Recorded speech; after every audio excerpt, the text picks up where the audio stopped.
Hello, and welcome to episode 7. I still can't believe that this was something that I'd been thinking about for 2 or 3 years, maybe longer, and researching different things to start up, thinking about how do you start, where do you start, how do you record, how do you upload, etc. And now it's reality. I still feel as if I'm kind of in a pinch me moment.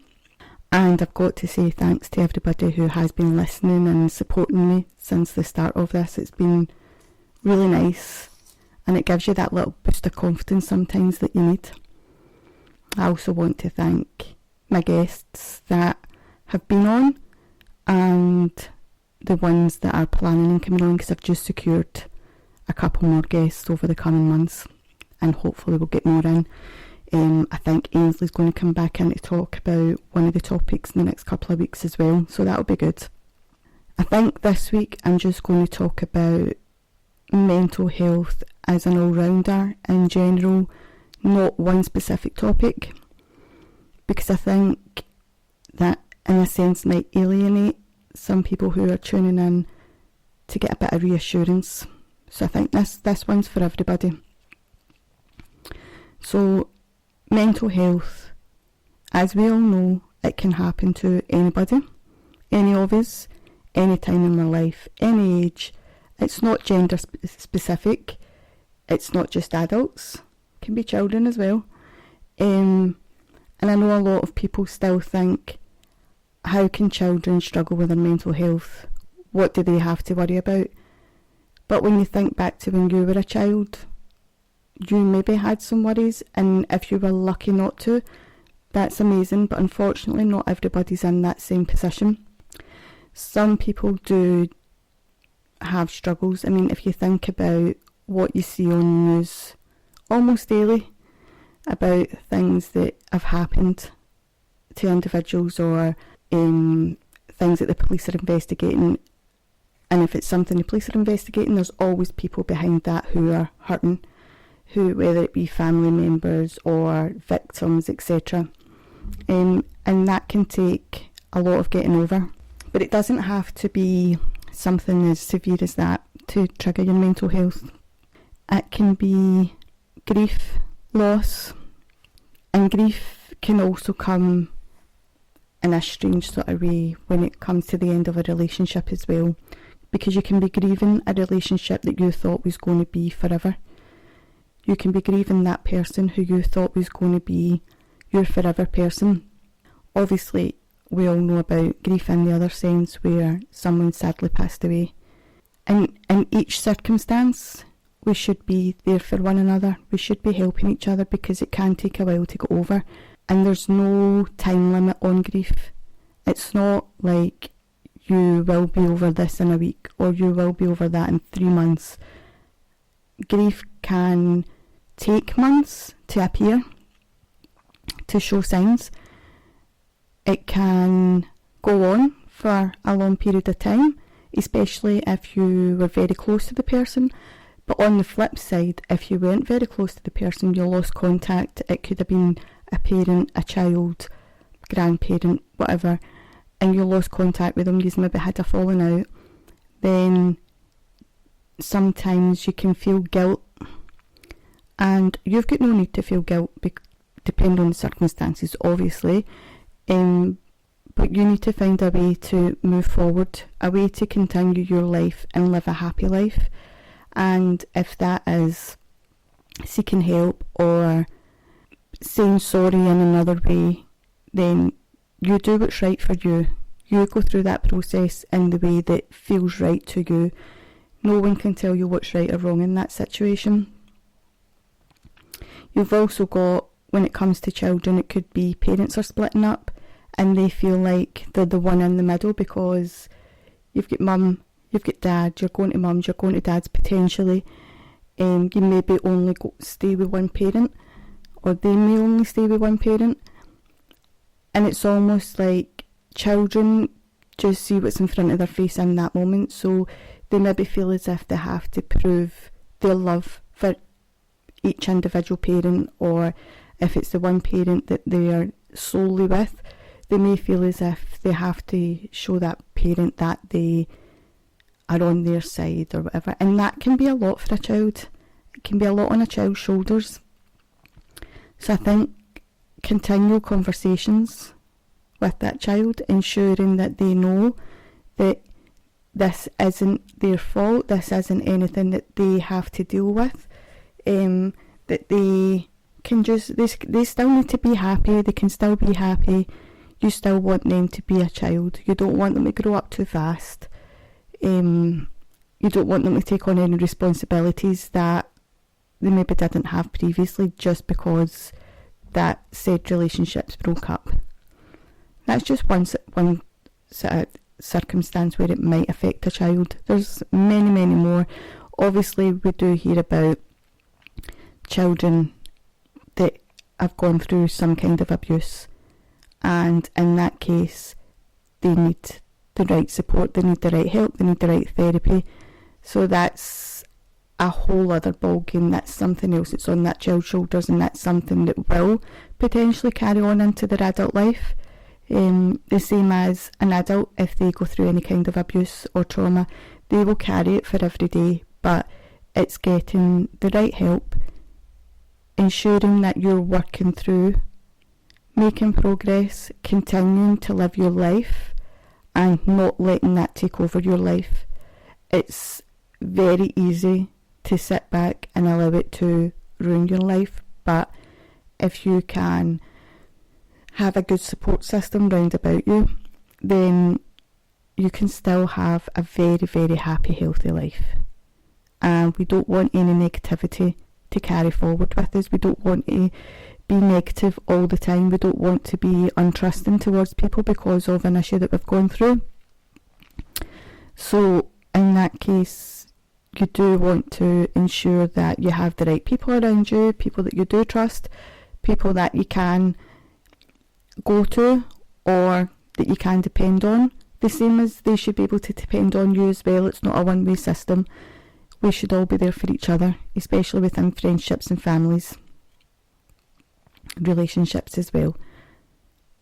But of course there's another side to mental health where it's not due to trauma and it's not due to anything that you've seen or anything that's happened to you or to somebody that you know. It can be genetic, it can just be part of your makeup. We've obviously got things like bipolar disorder, you've got schizophrenia, we have things like Munchausen's disease. There's many, many more. That the list is basically endless. You could go through them all. I think Munchausen's has been spoken about a lot more because of a certain Netflix documentary and people that have gone to prison and things like that.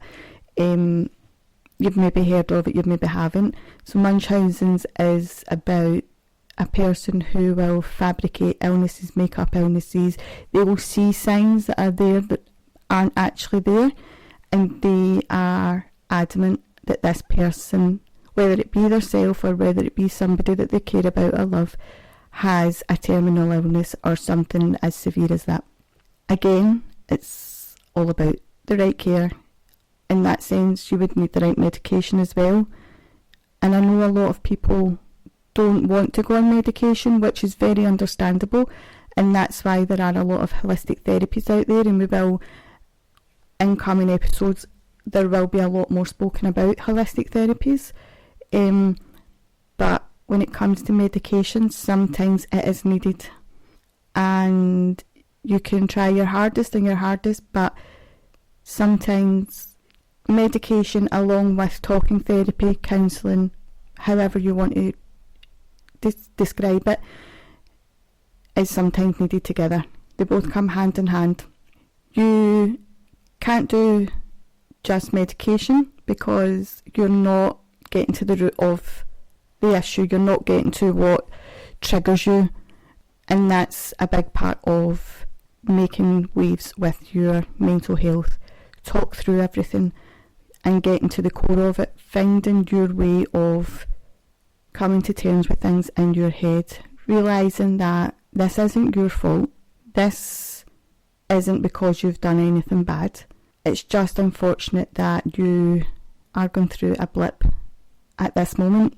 So medication, when we talk about medication, one thing that I like to point out, especially to my clients, if you are determined that you're not going to go on medication, and it's just purely because it is potentially an antidepressant or something similar.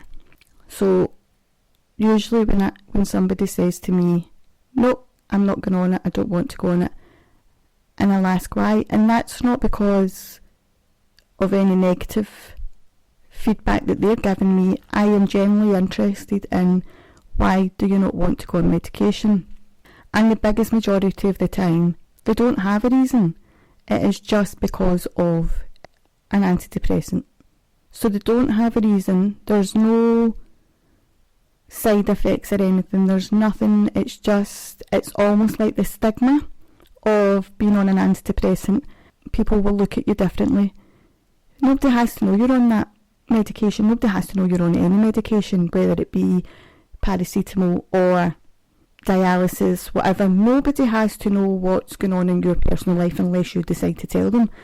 But then when you look at, if you were to go on heart medication because you have a condition with your heart, if you were to have treatment for cancer, for renal, anything like that, that is keeping you alive, you would never doubt it.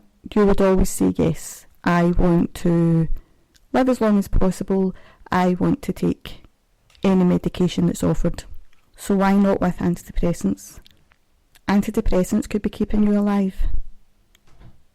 Mental health can affect your thoughts. It can affect how you go about your everyday. Sometimes in our heads we think that we should be doing something to ourselves, harming ourselves or worse. And that's where antidepressants come in. It is to try and relieve these thoughts. Try to stop you from hurting yourself. Try to stop you from doing anything worse. So essentially, your antidepressant could be keeping you alive. It's just a bit of food for thought. And normally when I do explain it to my clients, they see it in a different light. They see antidepressants as almost a lifesaver in a sense. And you don't necessarily have to be on antidepressants for life either. It will all depend on the severity of your mental health, how you overcome it. If you overcome it, obviously depends on where your mental health sits in the chart, what you're diagnosed with. Obviously some, like schizophrenia, things like that, may be a lifelong condition, which means that you will potentially be on medication for life unless you are considered to be able to live without it, without harming yourself or harming others. Then you've got maybe like grief. Sometimes when grief goes on for too long, it can then turn to a depression, put you into a depressive state. And when it goes by X amount of months, your doctor, psychiatrist, psychologist may think that, okay, it's went on a bit long, maybe we will try something in the short term, and it usually is only short term. So think of it that way, that you don't have to be on this for life, and it's a case of, like everything else in life, we take it a day at a time, a week at a time, a month at a time, however it may be. Just bear in mind that when you do decide, or if you do decide to go on any medication, it's not a miracle cure. It is not going to correct your mood straight away. It can take a while to get into your system. Sometimes we do have to try different medications, trial and error. Just like with any other medication, if what works for one person may not work for another. Being open and honest with yourself is just as important as being open and honest with others. We can be very good at asking everybody else how they feel and telling them they should be coming to us if they've got any issues, if they're struggling with anything, but how often do you take your own advice? I know the majority of us don't, very often.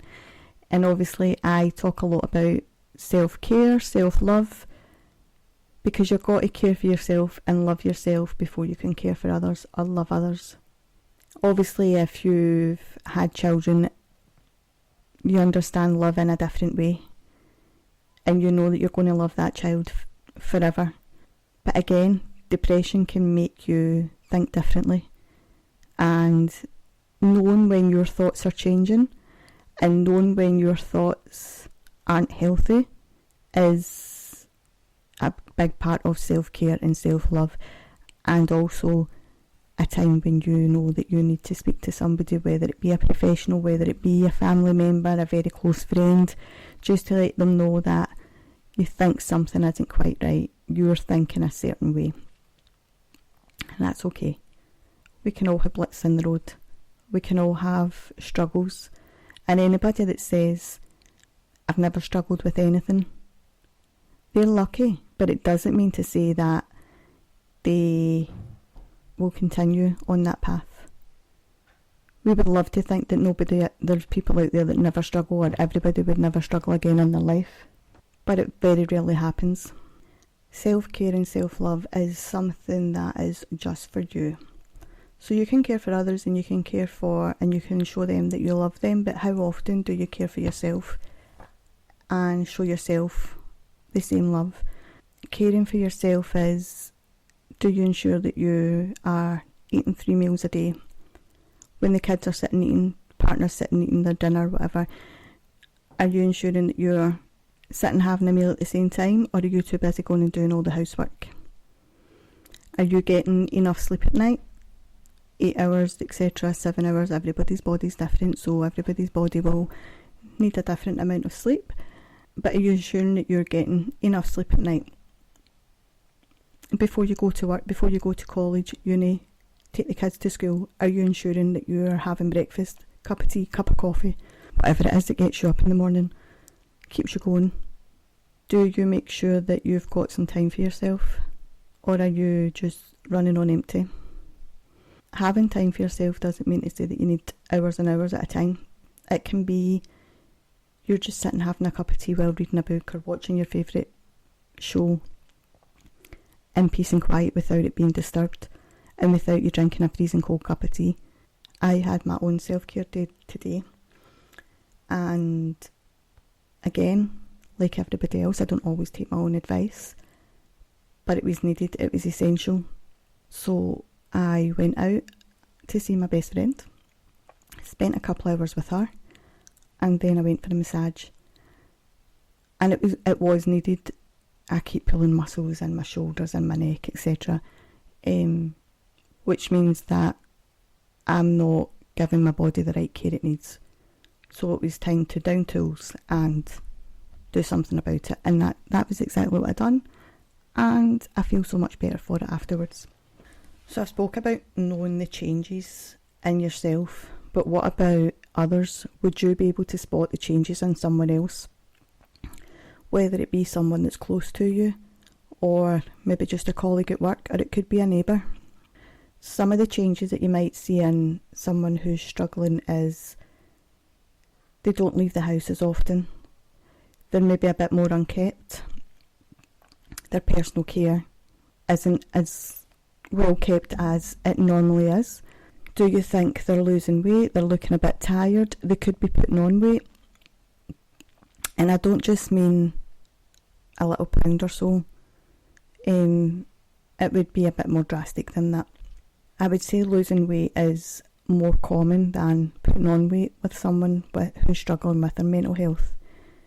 And that doesn't mean that they have any condition that needs to be diagnosed to do with their eating. It just means that sometimes your metabolism can be a bit faster. Sometimes they may be missing out on food throughout the day. They're possibly not sleeping enough, but on the flip side, they could be sleeping too much, which means that they don't have enough time to eat either. It's more about physical appearance rather than anything else, because we can all put a smile on, and you know yourself, someone says to you in the street, "Oh, hi, how are you?" You automatically say, "Oh, I'm good, thanks." You could be feeling the worst that you have ever felt. You'll always say you're good, because for some reason we don't want to open up to people. We don't want to leave ourselves bare. So instead of saying, oh, I'm feeling a bit rubbish, or I'm just back from the doctors, or I maybe need to go, I've been off work for so long, we just automatically say, I'm okay, I'm good, thanks. How are you? And it's that circle. That person then says to you, I'm good as well, thank you. And then you walk on. And we all do it daily. It's when you see the signs of someone who is struggling, then instead of saying to them, how are you? Why not change the wording? You could say, are you getting enough sleep? Are you feeling okay? Do you need someone to talk to? Is everything okay at home? It all depends on how close you are to that person. If it's just somebody you work with and you only see them in passing and you haven't built up a friendship, you wouldn't necessarily say to them, is everything okay at home? Or anything that may make them think that you're being nosy, or to make them defensive. If you don't feel as if you can approach the person because you don't know them well enough, and you maybe know someone that knows them a bit better, you could say to them, do you know if they're okay? Could you check in on them? I think they're maybe not quite themselves. And again, ensuring that their privacy is also kept, because you don't want everybody talking about them either, and you don't want them to feel as if everybody's talking about them. There's a stigma as well with mental health that men shouldn't, or don't, can't, however you may describe it, struggle with their mental health. There's, especially in certain parts of the world, the UK is bad for it, where people will say, man up, pull your socks up, just get on with it. Life isn't always as easy as that. Men can struggle with their mental health. Men do struggle with their mental health. Many men do struggle with their mental health. And we see every day, almost, men taking their own life. And that's something that needs to stop. We need to stop thinking of men as they have to just go on with things. They have to be stronger. They have to be X, Y, Z. Men have to start opening up. Men have to start being honest. And men have to deal with things the same way as women do. So if you know a man who's struggling with their mental health, or potentially struggling with their mental health, ensure they are getting the correct help.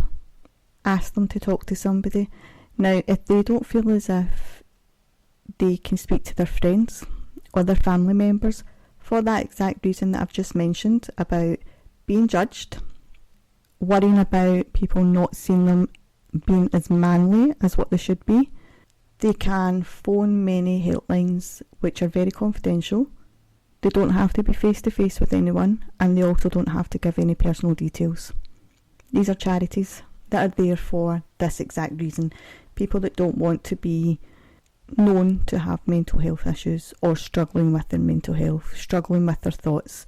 We don't want to wake up every day and turn on the telly or open social media, open a newspaper to see that another man has taken their life.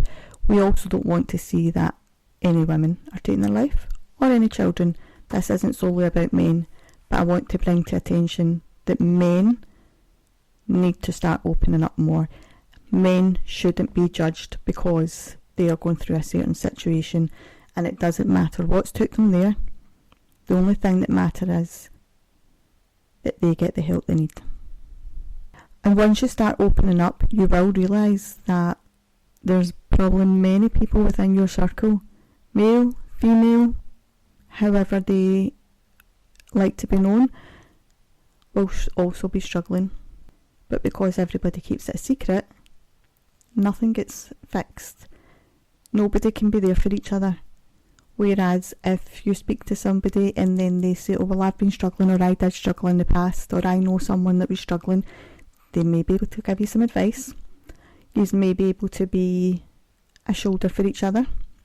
You could go through your journey together. And if you are unsure where to go for help, there are many charities that you can Google online. You've got your GP, who, if you want to go down that route, you've got your GP who will then refer you to whichever department it may be that you need to be referred to. You also have private sector, so you've got private counselling, private psychiatrists, private psychologists, private eating clinics, because again, anybody can have an eating disorder, and eating disorders are part of mental health, and the people that are struggling with it, their eating struggle in many different ways, not just with food. And again, that can come from trauma, it can come from things that have been said to them, many things. And again, that's not limited to male or female, adult, etc. Children can struggle with their eating disorders, teenagers, and the same as anything else to do with mental health, it is not gender specific, and it's also not linked to a certain age group, any age. All the statistics will be dependent on your own country, your own town, your own state. There will be some countries where it is higher for men to have an eating disorder than women. There will be some countries where it's higher for women to take their own life than men. And then there will be some places where it will be children, unfortunately, which is very sad. We never want to see that, we never want to hear that, and I would love, again, I say it all the time, to wave a magic wand and eradicate mental health, get rid of the stigma, get people talking, get people asking questions, be knowledgeable. If your son, daughter, niece, nephew, grandchild, whatever, came to you and said, I'm struggling with my mental health, would you know what to say? Would you know what to do? The best thing to do is get them to open up. You don't have to talk. Let them do all the talking. Just be there as a comfort, and then advise them to get the help, especially if it's sounding quite severe. Because we don't want to worry every time they go out the door or every time my bedroom door's closed. We don't want to be counting the minutes on the clock, how long they've been out, or if they're late home, it could just be due to a bus being late or their taxi being late. But when you know someone's in a certain state of mind, you panic every time they're out of eyeshot. It can also change your mood. So in the sense where someone can be happy, bubbly, always outgoing, always partying, sometimes they can be very aggressive's not the right word, but they can be short-tempered. So they might not take jokes as well, especially if they think it's aimed at them. And a part of it as well will be because they're not sleeping, or they're not sleeping enough. They're fighting their own demons, they're fighting with themselves, they're fighting with their thoughts. They don't have any self-confidence, or they have very little. Someone might still be outgoing, they might still be smiley, happy, and they can still be struggling. I found it very easy to put a mask on for everybody. I had a different face for every different person I seen, and none of it was unhappiness. No one would have known, unless you knew me very well. No one would have known, because I'm very good at hiding things, and sometimes we think we're stronger than what we are. Sometimes it's buried in our heads, we think it's just going to go away, and it very rarely does. People with certain conditions also get very good at lying as well, especially when it comes to eating disorders. There's always an excuse, there's always an answer for why they don't want to be fed, why they don't need a meal. They're in a hurry. The vet, they're going to eat when they're out. The list is endless. But you know that person, and you'll know if they're telling the truth or if they're lying. Something that a lot of people worry about is work. They think that if their boss finds out that they are struggling, then they'll lose their job, or they maybe want to go for a job and they've got a history of mental health in whatever form. They think that that's going to stop them from getting a job, but especially in the UK, there are laws, legislations, etc. in place to ensure that that doesn't happen. Obviously, I can't speak about anywhere else in the world because I'm not up to date with laws all over the world. But especially in the UK, you do not have to worry about that. No one can tell you that you're not getting a job, because obviously if you were going to be dealing with certain machinery, etc., that maybe affect medication that you're on, or could be cause for concern, then yeah, but they could maybe find another role for you. But you cannot lose your job because you're taking time off to work on your mental health. That's not a negative, that's a positive. And obviously, depending on how long you've been with your company, then you would have a case to take to court. And sometimes just letting your boss know that you know the ins and outs will work in your favour. Always go in armed with the information, with the facts. Never go in not knowing your rights. And again, there's many places that you can find employee rights. You can find them online. If you're in the UK, you can speak to your local Citizens Advice Bureau. If you're out with the UK, you maybe have your own version, which is, so the Citizens Advice Bureau is somewhere that you go to find your legal rights. They can sometimes fight on your behalf. And this is a charity, so it's free. If you don't have that, you can speak to an employment lawyer and they'll be able to advise you. School and college, again, if you're having to take time off, it doesn't mean that you can't keep up with your studies. They can easily, especially nowadays, it's a lot easier because we've got email, we've got online study programs and things, so they could be sending you all the classwork that you're missing out on. You could maybe come to some kind of arrangement with them. And if it's like college or university and you're worried because of your past history, that shouldn't be an issue. As long as you have the grades and they have the spaces and you present yourself well and you show them that you are keen to learn, keen in this subject topic, then you should be considered for the college or university place. There's a lot of support, or there should be. Obviously some colleges and universities may be better than others. But nowadays, again, because mental health is spoke about a bit more than it used to be, then they tend to have things in place for anyone that is struggling. And it could be you're struggling with your coursework, it could be you're struggling out with the course, but that's fine. It doesn't matter what you want to talk about, there's always somebody there, and they've usually got some kind of counselling service as well. If not, again, it's back to the GP or phoning around and getting appointments. Obviously, if it's private, it can cost, and it depends where you are and who you're asking for help. Everybody will have their own price list.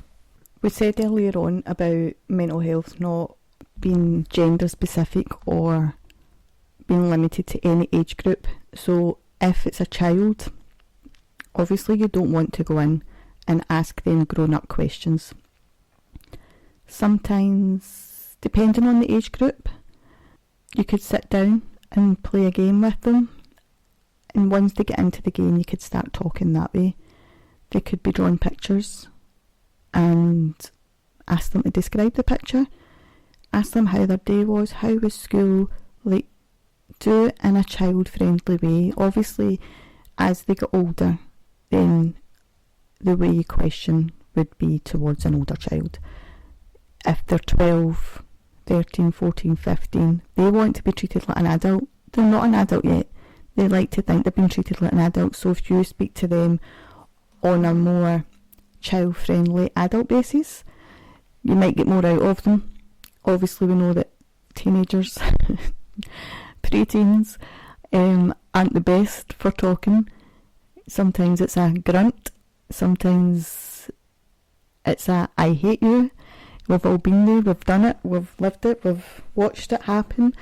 Yeah, teenagers are fun. Can you hear the sarcasm in my voice? But again, you know your child, so you know what their normal is, and you know how far that you can go with the questioning. You don't want to interfere with their privacy either, though. Then they won't trust you. They think you're just being nosy and you're not actually trying to help them. So be careful how you word it, and be careful what you're asking them. You don't want to go too far into the privacy. You don't want to sound as if you're accusing them either, because the minute they think they're being accused of something, you're not getting anything out of them. They'll put their back up, they'll close the doors, they'll shut, and that's the end of that conversation. You may be able to approach it again later on, but not in that moment. You have to just give space, allow them their privacy, and let them either come to you or try again on another day. But try it in a different way if it doesn't work first time. And again, like any of us, sometimes they will just say, I'm okay, and that might be the right answer. That might be how they are actually feeling. You maybe think that there's something wrong, but it could just be them being a teenager, because teenagers are hard to read. Preteens are hard to read. They've got their hormones, they've got everything's changing, they don't understand what's going on with their body doesn't understand what's going on with their body, so how are they supposed to know? They see their friends going one way and another friends maybe going another way. Their friends are changing, their friends might be starting to like things that they don't like, so then it feels as if they're losing people. So it's almost like a loss, like we said at the beginning, where you can feel as if you're grieving for a relationship. When a relationship breaks down, you can have that. Children can feel that way as well when they're losing a friend, especially if it's a very close friend, a best friend, somebody that they've been friends with for many, many years and have never had a falling out, or very, very little. And again, it's just about supporting them, comfort them, let them know that everything's going to be okay. They will still have friends, they'll make new friends as life goes on. And I think as well, preparing children as they get older. So for example, once they get to 15, 16, 17, and obviously we're preparing them for the big world. We're preparing them for whether they want to go out to work, go to college, go to university, but also prepare them for the other side of it, where when you do these things, sometimes we may lose contact or have less contact with friends that we were close to at school, but that's okay, because you also make new friends. And when you go to college, when you go to university, a lot of the time you're going to make friends with people that have got the same interest as you, because they're doing the same courses, or it'll be friends of friends.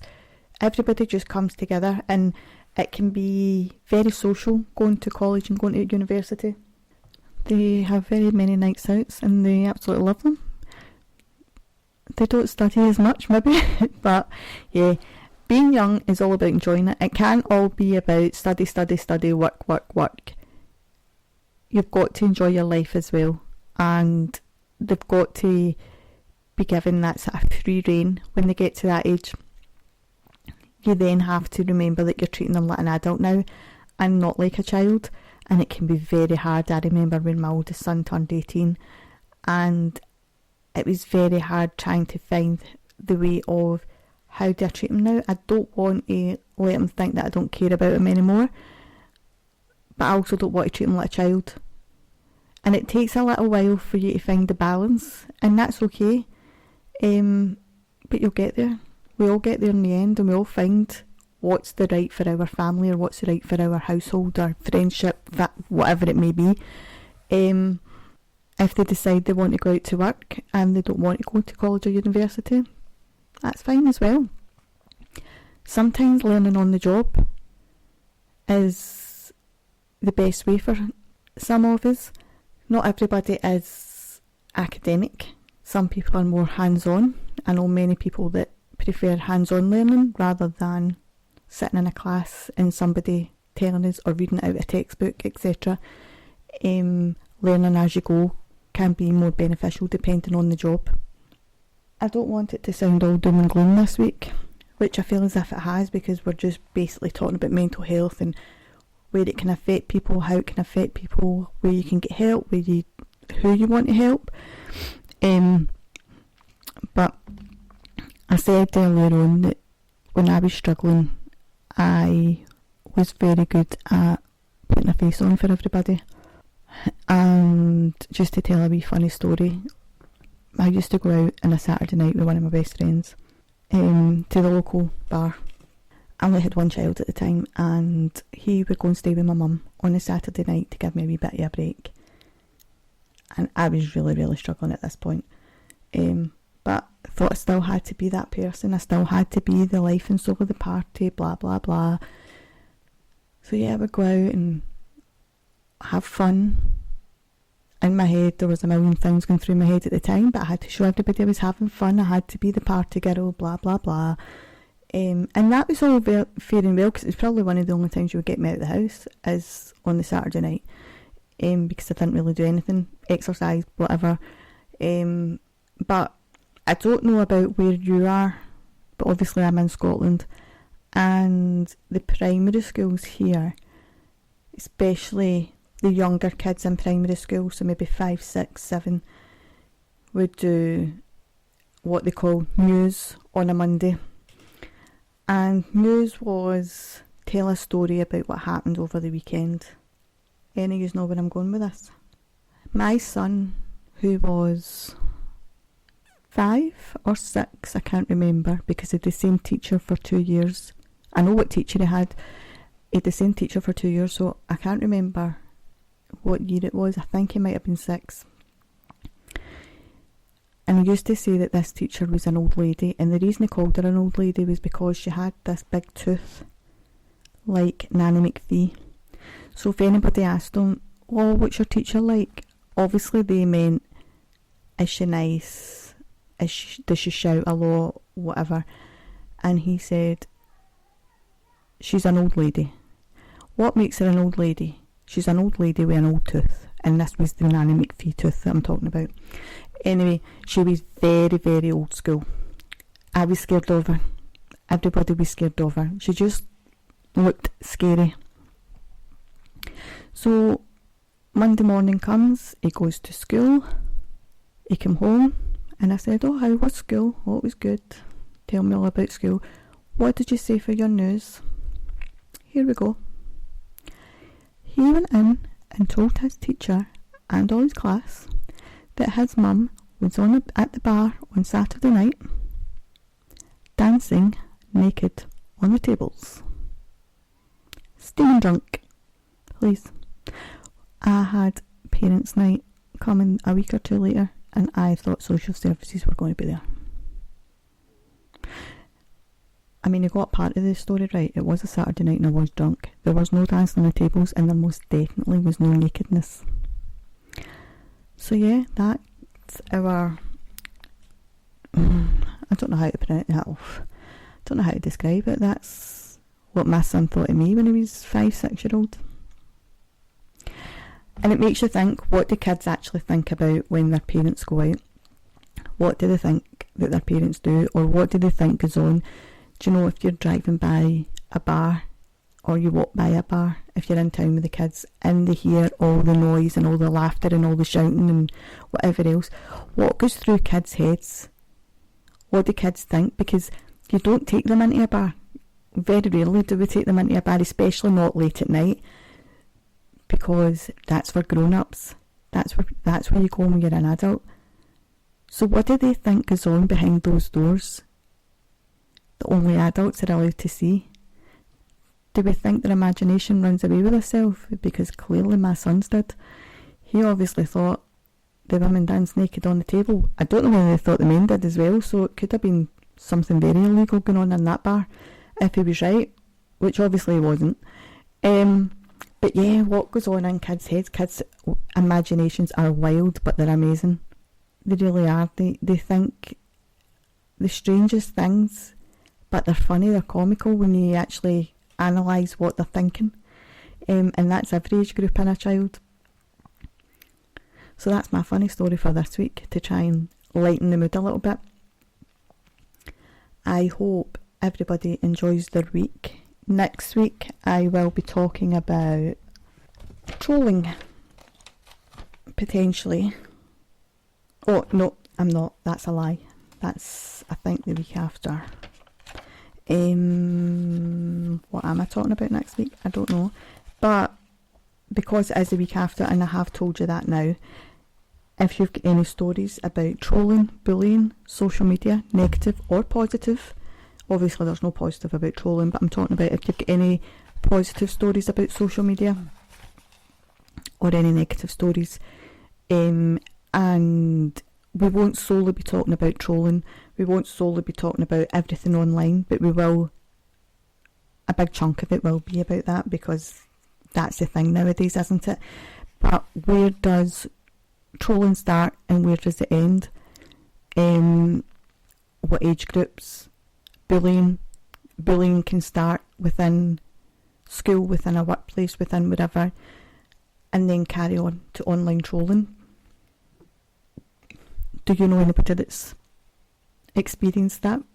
And would you like to tell a story? Or would they? Even if you don't want to come on to talk about it, you can write in, and there'll be no names mentioned, no areas, anything like that. Everything will be confidential. It will literally just be the story. And if you do put names in, I'll change them.